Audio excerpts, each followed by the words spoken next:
What's up, guys? My name's Logan. Welcome to the Tactical Dad channel. Figure out why we are exposing Temu and why we're quitting in this week's video. So even though this is a Tactical Dad channel, having families and children, lives, buying houses, cars, whatever you're doing, a lot of this stuff doesn't come first. You know, we're not going to sink our whole entire paycheck into tactical gear, into guns, ammo, training. We got to pay the bills. So what we're going to move towards is still buying some budget-minded stuff that's about mid-tier. That's going to be worth our investment, so that we, in a sense, cry once, buy once type of thing. But these things should last us years and years, instead of, you know, maybe the Temu cheap crap just lasting us once and it's done, or you bet your life on it and it fails you. So we don't want that stuff to happen. So check out right here what we are doing moving forward. The whole idea of this, guys, is entry level and budget minded options. Just because they are budget, they are not cheap, they are not crap, they are entry level that is actually going to be able to last you and is a decent option to build from in the future. Okay, so in the past I have bought some cheaper things and they ended up kind of just not lasting me. I learned my lesson. So here we got what the future holds for us. Just to kind of give you guys a representation of some of the gear I used to have. This is a Lancer Tactical plate carrier. I've had this thing probably 10-15 years. Bought it when I was probably about a freshman in high school. So that would have been about 2010. Yeah, so it's been 14 years. It's had moderate use. You can see it added a whole bunch of stuff to it. It does hold plates, actually. I have level 4 plates in here. It's been good, right? It's lasted, but as you can see, there's some things that are starting to just kind of wear and tear on it. So you guys can see where something like this has use. Back then, this was probably around the $70, $75 price range, I believe. And it lasted me for what its purpose was. Maybe it'll be a good backup or something for a person that doesn't have one, or just throw it in a bin now. But it was great for the intended use, right? Back then, $70 was mid-tier still, probably for airsoft gear specifically. But honestly, don't have any complaints. For where I was in high school, this was probably perfect place to start. But now, having a job and a career, it's time to move on and also break up with this thing. So, being budget-minded still, what's something I would recommend? There is a whole bunch of other brands out there. The top ones probably being like Haley Strategic, Blue Force Gear, Agelite, I hope I'm saying that right, Cry Precision, and there's a few others, just to name a few of the main brand good ones. Faro Concepts. So I think the best place to be budget minded and still be in something that's going to last you is Agelite. So that's what I went with here. This whole package is from Primary Arms. Not sponsored, sadly, by Primary Arms. We're not as cool as Grand Thumb yet, hopefully, but it's brought to you by Kirkland Sparkling Water. Guilt-free, sugar-free. Go try some. Get off that crappy soda. That's the dad advice for the day. There you go. Okay, so gear would recommend. Agelite plate carrier. I got this, it was on sale right now for the Labor Day. So if you guys find some sales around the whole Labor Day, Memorial Day, 4th of July type of stuff, patriotic holidays, usually the gun websites have some pretty good deal. So I got this for 150 bucks on sale. That was through a first responder discount, so I believe like retail it's like 180, 200. That's way better than just going through them directly.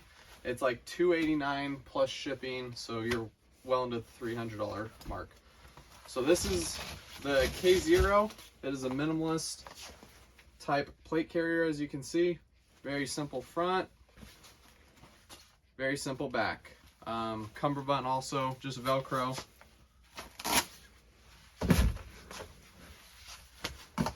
Straight to the front.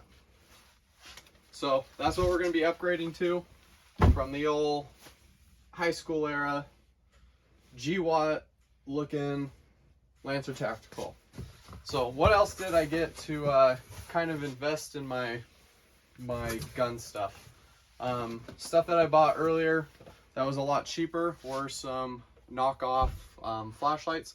So I actually picked up another ProTac HL. Years ago, I started off and got a ProTac HL. It was like the original one. This is the HLX specifically.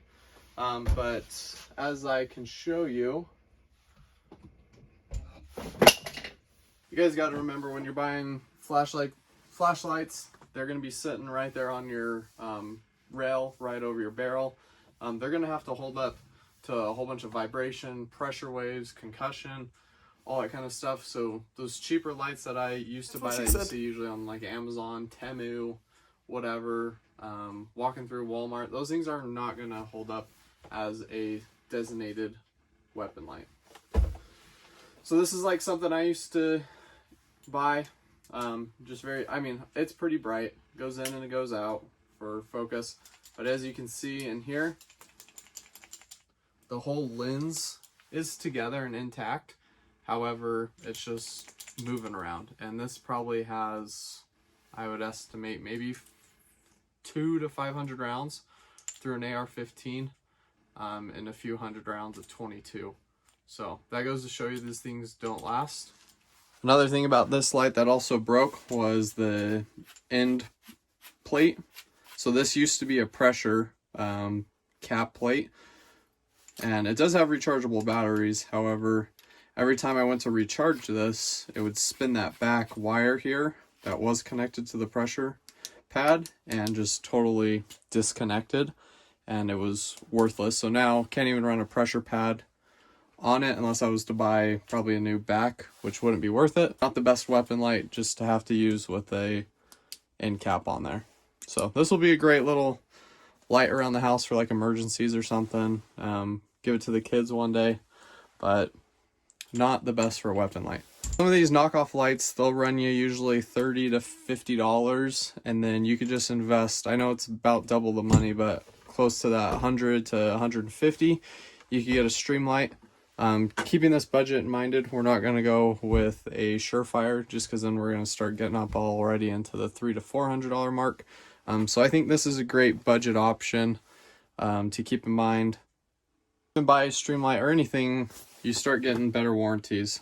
So this does have a limited lifetime warranty right there. So major defaults or breaks that are not caused by you guys like throwing them off cliffs are going to be covered.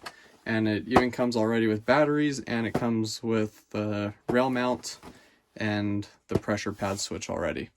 So that's great budget-minded mid-tier option. All right, let's keep going. Okay, so what else are we going to invest in? Decent quality optics here. So here we have a Vortex Crossfire. This is about $120 to $150 red dot usually. I got this on sale for, again, this was a first responder discount code I was able to use, but it was like $100.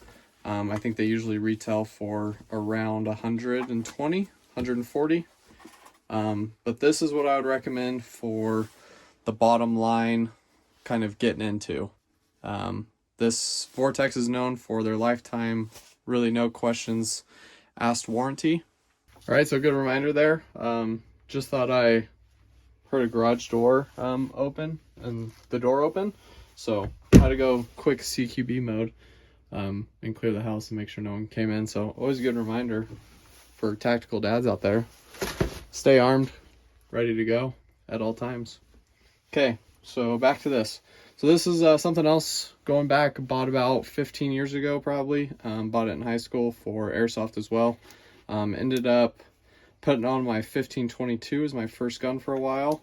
It's a NC Star like Vism Mark III, I think, like tactical scope they call it. It was made for 5.56 because it has a BDC drop built in to the reticle out to 500 yards. Honestly, this thing worked good too for a few years.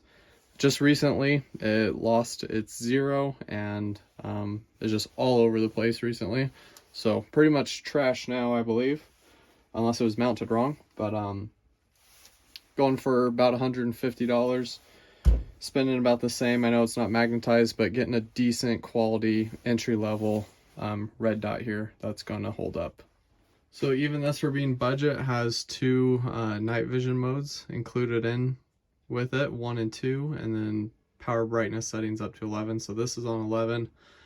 Definitely daytime bright, micro red dot, good for quick target acquisition.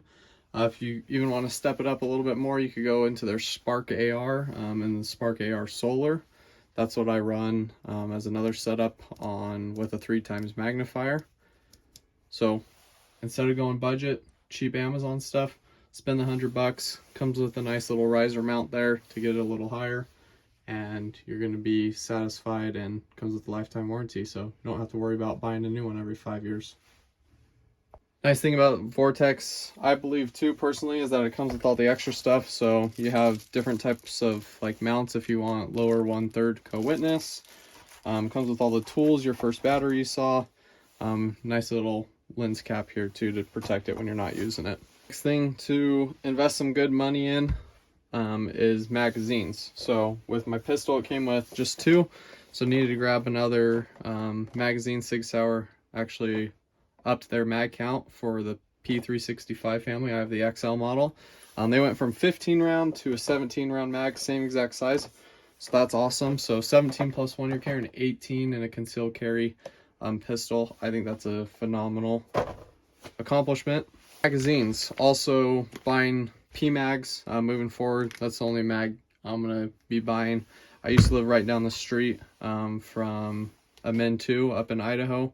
Even though proudly made in the USA, I've had problem with these. You can see I do not spray paint this part, so it should not affect the magazine well or the hold whatsoever, but I've had these fall out of guns. I have never had any problems, and I've always bought just the Gen 2, but going to the windows, so just an extra $2 or $3, you're able to see how many rounds you have, knowing up here that you're probably below a half. Just little things like that, investing in money, that if one day you have to use them to save your life, these little things are going to help. Alright guys, so that's the lesson that I've learned. Don't buy the cheap $20, $30, $50 flashlights. Just spend the money, because instead of replacing it now with $100, you could have just bought this the first time, and honestly in the long run save your money. So if you guys are just starting out in this, save up, take a little bit more time, get the gear that's going to last you. Go check out Primary Arms. They always have good deals, especially if you guys are first responders. Do the ID Me login, and go get yourself some good quality gear that's actually going to last a while. Thank you guys for watching. A lot of my viewers are not subscribers, so if you could please hit that button below to help us out, grow this channel. Thanks for the support. Keep watching these next videos that are coming out, or check out the old ones, see if there's anything there you like. As always, it is family time. Have a good night, guys.